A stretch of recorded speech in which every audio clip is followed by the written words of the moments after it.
hello, welcome back to the channel. I probably have to talk pretty loud today because the dryer is going off in the back in the cupboard. Today's video is about this KEF. It's called the PSW2500. Just give you a quick background on it. It's exactly the same. If you ever see a PSW2010, it's exactly the same amp, it's exactly the same speaker.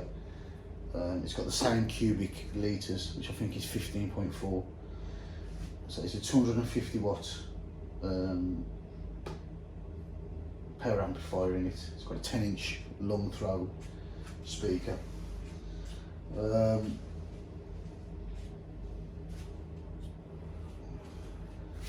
Yeah, you have to have either a subwoofer output or your amplifier has to have pre-outputs for this to work. You can't connect your high level speakers to this. Best way to do it is like subwoofer. If you've got like a mono subwoofer out, and then get one of these. So you put your single, so you've got your subwoofer out, most have only got one. You'd only want to put one to each sub anyway, because if you had two subwoofer outs, that'd be to two separate subwoofers. So you get your one subwoofer out, use a cable like this with just like a single coax. So you put that into your amplifier, this comes out the other end, and then the best way to connect it is with one of these Y, and then it'll be the first set of connectors there, which says lining, connect it into there. So now if you did it on just a regular amplifier where it had pre-out left and right, so you can have the pre-out into here, then it comes out of here and then back into the amp.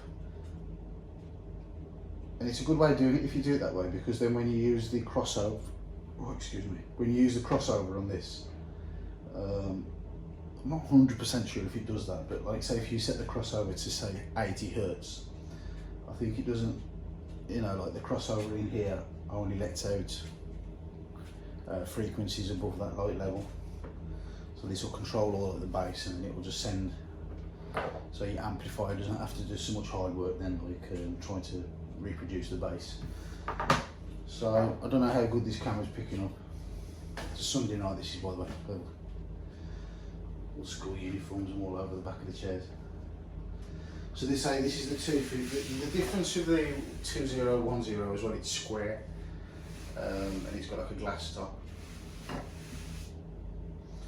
So if I spin it around this way, have a look at the front. So it's a nice finish, nice clean finish. Oh yeah, by the way, I'm not 100% sure what year it was released, but I think it was 2004. And I'm not 100% sure. I think they didn't run this one for very long. This is a 2007. But I don't think it was long after that when they went out of production. This is the matte black finish, which is quite rare actually, these finishes. They do a gloss black. I've seen a white one, when they do like this maple and oak. But I'm not too keen on the wood effect myself. This nice, that looks nice, a nice plain matte black.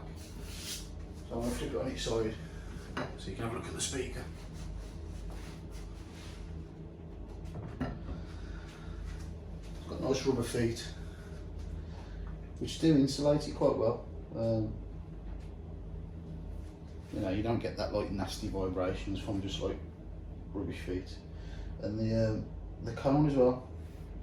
I mean, it's probably not as good as some of the ones that come out nowadays, but you know, you can pick these up off eBay for, I don't know, about 150 quid probably.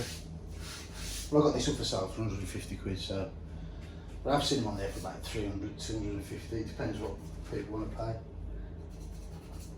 But mine is in like very good condition, as you can see. And well, I'm not going to do a sound demo or nothing, but it is very, very powerful. It does really get, considering it's a sealed enclosure as well, it's not got a bass port or nothing. The bass gets very, very low. It's, you know, real deep and very loud. But I've had a few subwoofers lately. I had the cube ones. I bought 2 of them. I had the Revel B8. I used to have a 2010 version of this, and I bought this one. But what I've found is I've got some monitor audio floor standers, which have got like 2 6.5-inch woofers. One's for like the sub bass and one's for the mid bass. And if you've got speakers kind of in that sort of category, I don't think you need a subwoofer. I think subwoofers really are only for home cinema sound, or if you've got like small little bookshelf speakers that need that extra little bit down, you know, like to get the bass.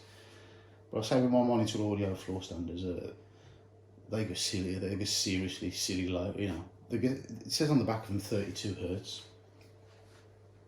So the room pressure on them is. There's no need having a subwoofer on it. It doesn't actually make it sound any better, to be honest. I highly recommend this if you're for a cheap subwoofer. It's very musical. It's being a sealed box. It's you know, the bass is nice and tight. And like I say, don't get me wrong, you can get the new BKs and the new like Rels and that. They're much better, but they cost like 700, 800, 900 pound. If you're in the market for something around 200 pound, this is definitely one to go for.